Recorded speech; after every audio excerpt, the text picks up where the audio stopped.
الحمد لله رب العالمين والعاقبة للمتقين ولا عدوان إلا على الظالمين.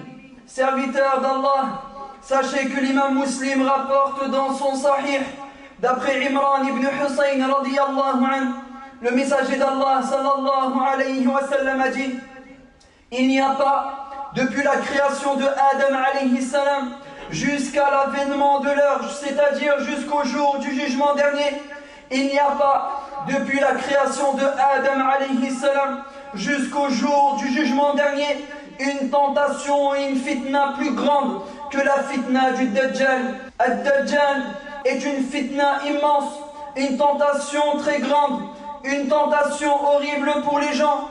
Il sera la cause de l'égarement d'un très grand nombre de gens. Une fitna qui touchera l'humanité. Sachez, serviteurs d'Allah, que son arrivée approche. Sachez, serviteurs d'Allah, que l'arrivée du Dajjal approche, sans pour autant que nous puissions savoir quand est-ce qu'il sera envoyé. Le Dajjal est un homme parmi les enfants de Adam alayhi salam, kadhab, un menteur, un imposteur, a'war. Il est borgne, il lui manque un œil. Il va commencer par prétendre être un prophète, puis il prétendra être Allah.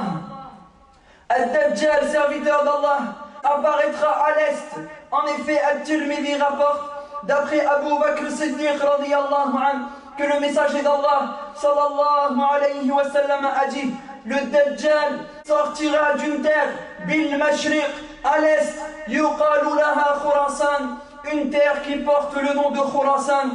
Khurasan est une région actuellement qui se situe environ à peu près vers l'Iran. Anas radiyallahu anhu nous dit que le messager d'Allah sallallahu alayhi wa sallam nous dit: le Dajjal sortira de la communauté juive de la ville d'Ispahan, Asfahan. Ispahan est une ville qui se situe aujourd'hui en Iran.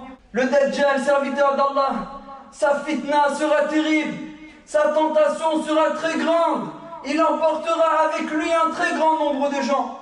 Sa fitna durera 40 jours. Le premier jour, équivalent à une année. Le deuxième jour est équivalent à un mois. Le troisième jour équivalent à une semaine. Et les restes des jours sont équivalents à nos jours à nous. 40 jours de fitna, 40 jours de tentation, 40 jours de troubles terribles où un homme prétendra être Allah subhanahu wa ta'ala. Avec lui, des choses extraordinaires, hors du commun, et une grande partie de l'humanité le suivra et croira en lui. Muslim rapporte dans un hadith d'après Fatima ibn Qais radiyallahu anha que le Dajjal lui-même a parlé et a dit: peu s'en faut que la permission me soit donnée de sortir. Peu s'en faut que permission me soit donnée de sortir. Et il dit: فَأَخْرُجَ وَأَسِيرَ فِي الْأَرْضِ. Et lorsque la permission me sera donnée de sortir, il dit: je sortirai et je voyagerai sur cette terre, et je ne laisserai pas un village, une contrée sans y aller. Il voyagera, le Dajjal, partout sur cette terre, dans chaque contrée éloignée, chaque région, chaque pays, chaque village. Et il dit: je ne laisserai pas une qarya, un village sans y aller, fi arba'ina layla, durant une période de 40 nuits. Ghayra Mekka wa Taïba, à l'exception de la ville de Mecca et de la ville de Médine. Le Dajjal dit: Fahuma muharramatani alay, ces deux villes me sont interdites. Et il dit: à chaque fois que j'essaierai d'y accéder, un ange, malak min malaikatir rahman, un ange, biyadihi sayf, dans sa main une épée tranchante, qui repoussera le Dajjal et qui lui interdira l'accès à la ville de la Mecque et à la ville de Médine. Et nous savons avec d'autres textes authentiques qu'il a également interdiction de rentrer dans Masjid al-Tour, et également interdiction lui a été faite de rentrer dans Masjid al-Aqsa, la mosquée de l'Aqsa à Jérusalem en Palestine. Fitna, une grande fitna touchera l'humanité.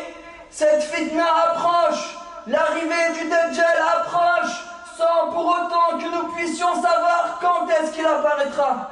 Une fitna une période de trouble, une période de tentation, une période d'épreuve et une très grande confusion touchera l'humanité tout entière.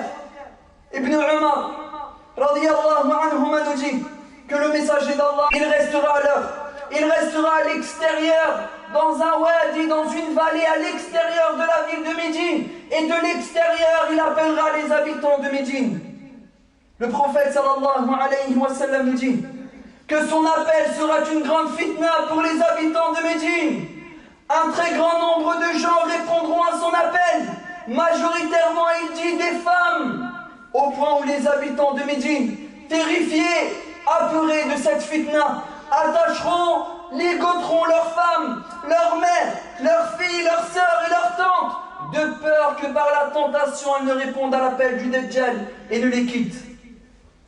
Fitna, une grande période de fitna arrivera. Cette période sera une période d'anarchie, de guerre, de désordre, de confusion, de tentation. La mécréance, le shirk, l'association régnera. Les gens répondront à l'appel du Dajjal, à l'appel de ce menteur, de cet imposteur Al-A'war, de cet homme borgne.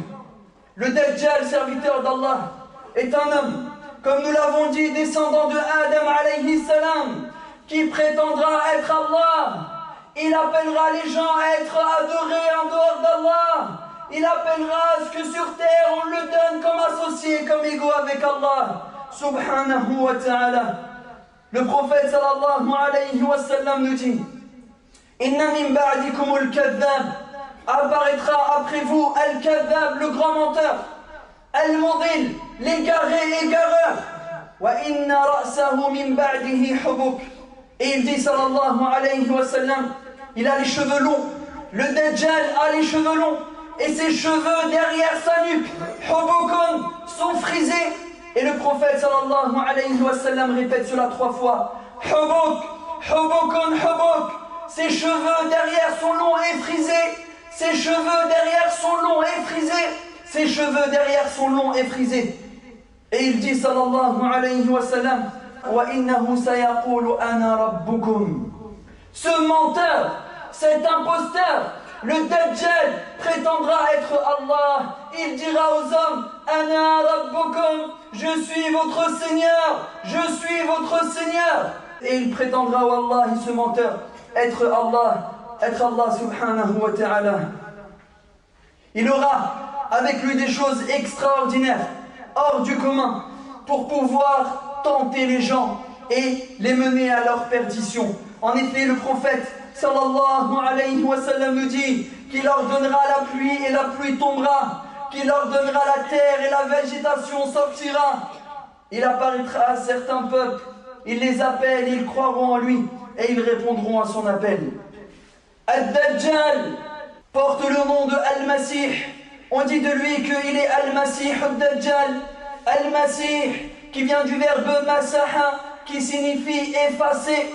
En effet, Mamsouhul Ayn, le Masih Ad-Dajjal, le Messie, l'Antéchrist Ad-Dajjal, a été appelé Al-Masih car un de ses yeux, Mamsouh, a été effacé.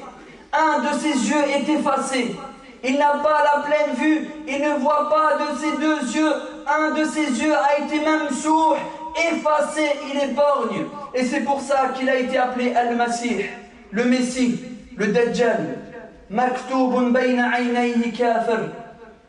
Inscrit, écrit sur son front, entre ses yeux, kafir, mécréant. C'est écrit, inscrit véritablement sur son front.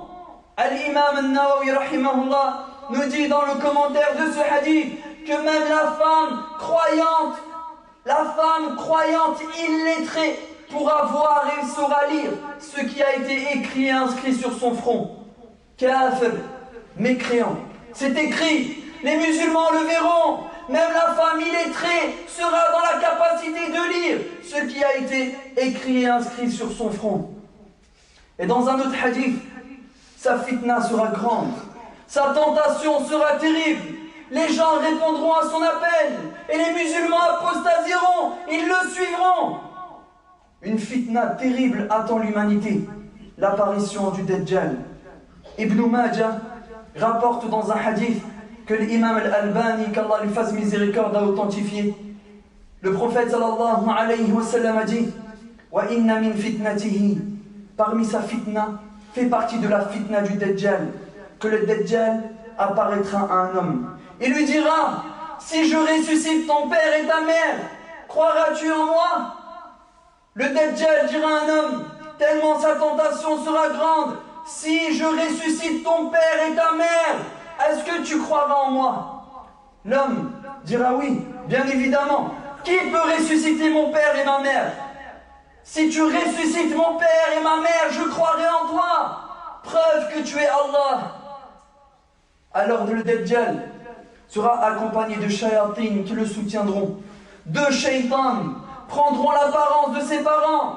Un shaitan prendra l'apparence de son père. Un autre shaitan prendra l'apparence de sa mère. Et le Dajjal lui dira: voici tes parents, je les ai ressuscités, je leur ai donné la vie après la mort. Crois en moi, réponds à mon appel. Dans le doute, le shaitan qui a pris l'apparence de sa mère lui dira: Ya bunay, ittabi'hu fa innahu rabbuk. Le shaitan qui a pris l'apparence de sa mère lui dira: oh mon tendre fils, c'est moi, ta mère. Oh mon fils, c'est moi, ta mère. Je vais te dire la vérité, cet homme est ton Seigneur. Réponds-lui, écoute-le et réponds à son appel. Fitna, fitna, une époque de trouble, une époque de tentation, une époque de mécréance, d'association arrive et approche. Serviteurs d'Allah, si vous entendez un jour que le Dajjal est apparu, alors à ce moment-là, fuyez, fuyez, cachez-vous, ne cherchez pas à le rencontrer, ne cherchez pas à le voir, même pour voir s'il y a écrit sur son front kafir. Non, sa tentation sera terrible. Des gens voudront le rencontrer pour voir si c'est bien lui le Dajjal et pour voir à ce qu'il y a écrit sur son front kafir.